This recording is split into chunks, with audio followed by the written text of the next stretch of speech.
The police lights painting my porch red and blue wasn't the craziest part. It was the fact that the SUV behind them belonged to Karen, the self-appointed HOA president, who didn't actually have any authority over my house, but acted like she owned the whole lake.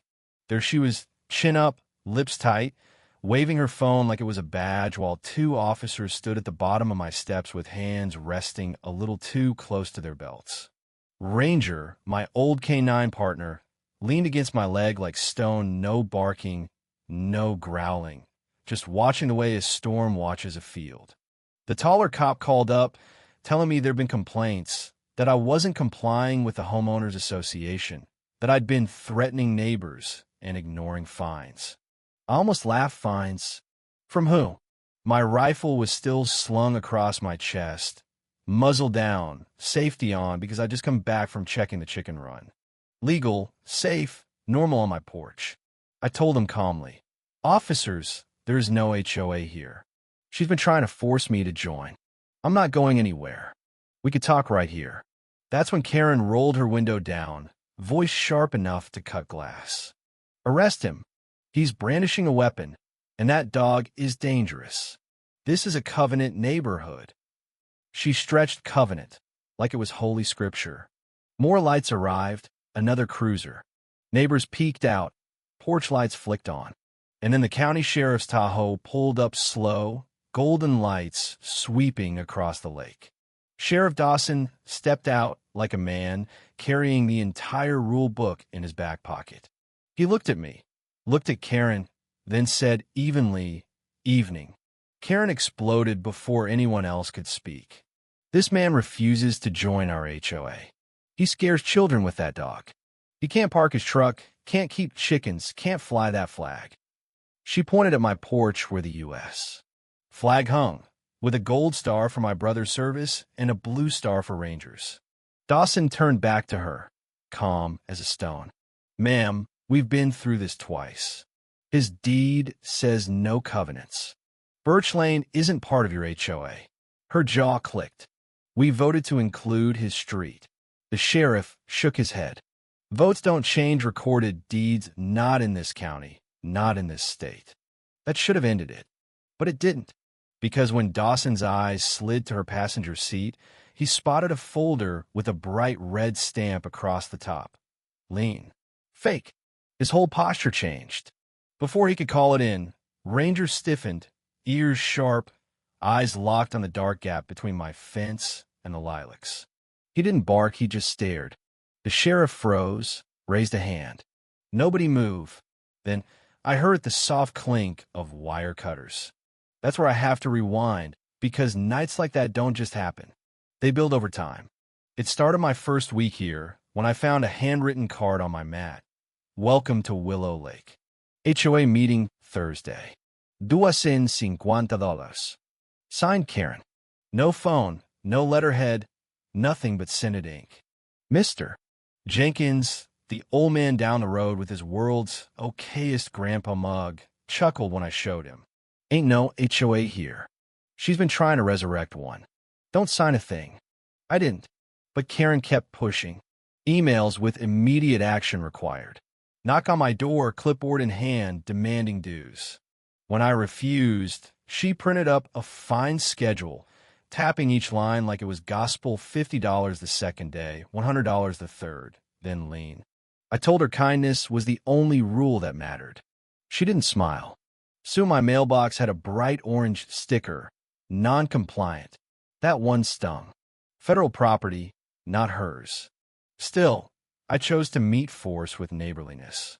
I fixed Jenkins's steps, brought groceries to the widow on the corner, built a free library box by my driveway. Ranger wag at the mailman every morning. For a while, it felt like good might drown bad, until I came home one day to find a tow truck hooking up my old blue pickup, Karen standing there smug. I shoved my ID in the driver's hands, and he backed off quick. "Not touching it," he said. Karen hissed that he'd never work again. He shrugged. "Then I won't." That's when the real intimidation started. Notes pinned to my fence. "Join or else." Cops called out to check on a dangerous dog.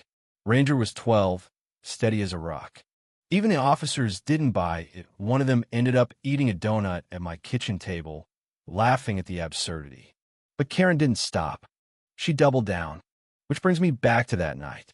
The sheriff saw the fake lien papers. Ranger locked onto the bushes, and the air went still. Then the gate latch rattled.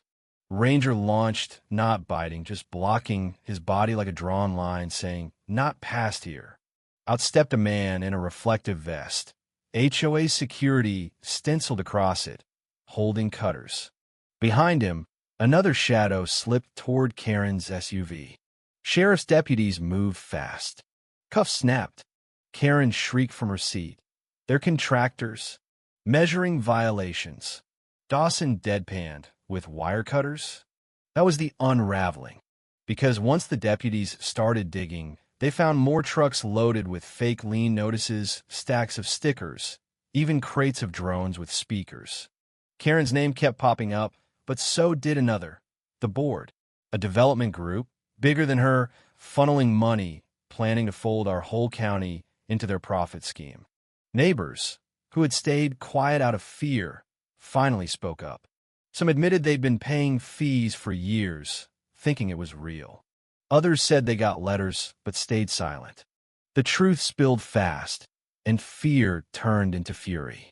We cleaned the paint when they vandalized my chicken coop. We stood shoulder to shoulder when they cut my power and sent fake compliance crews in the night. And when drones buzzed over our rooftops spewing threats, Dawson rolled out a jammer and dropped them from the sky like flies. That was the moment the street flipped. Neighbors cheered Mr. Jenkins waving his cane like a battle flag. Karen screamed that the board owned this town, that she'd been promised power. The sheriff cuffed her anyway, charging her with fraud, harassment, conspiracy. She shrieked all the way to the cruiser. For the first time in months, Birch Lane exhaled. But it wasn't over, because the next morning, envelopes appeared. Clean white, no return address, stamped by order of the board. They weren't bluffing. They had money, drones, men in suits, and now a target on my family. One envelope even had a photo of my sister's house, 3 towns over. That's when it hit. This wasn't just about my chickens or my truck. This was about control, and they'd stop at nothing. Yet here's the thing. Money can buy drones, but it can't outlast neighbors who refuse to fold. That night, Birch Lane didn't scatter. We stood on our porches, lights burning, watching the dark together. When they sent gas, we choked but stood firm. When they cut the grid, we lit lanterns. When they rolled in suits, threatening fire, we filmed every word and shared it until the story spilled across the county. And when Karen screamed about her promised crown, the sheriff's words cut through. Community isn't made with fines. It's made with neighbors. That line stuck. It was in cinnamon rolls shared on a porch, kids laughing by the dock, Ranger wagging his tail at every new friend. We won't pretend the board is gone. They're still out there, rich and bitter, plotting. But Birch Lane isn't scared anymore. We know we are a family bound not by signatures, but by stubbornness and kindness. And no stamp in red ink will ever change that. So let me leave you with this. If you've been standing on my porch that night, watching drones drop fake papers, neighbors raising their phones, a sheriff standing tall under the glow of porch lights, whose side would you be on? Tell me in the comments, was Karen fighting for standards, or was she drunk on power? Do HOAs keep order, or just breed tyranny? Because out here, the line is clear as day. Community isn't forced. It's chosen. And Birch Lane chose to stand.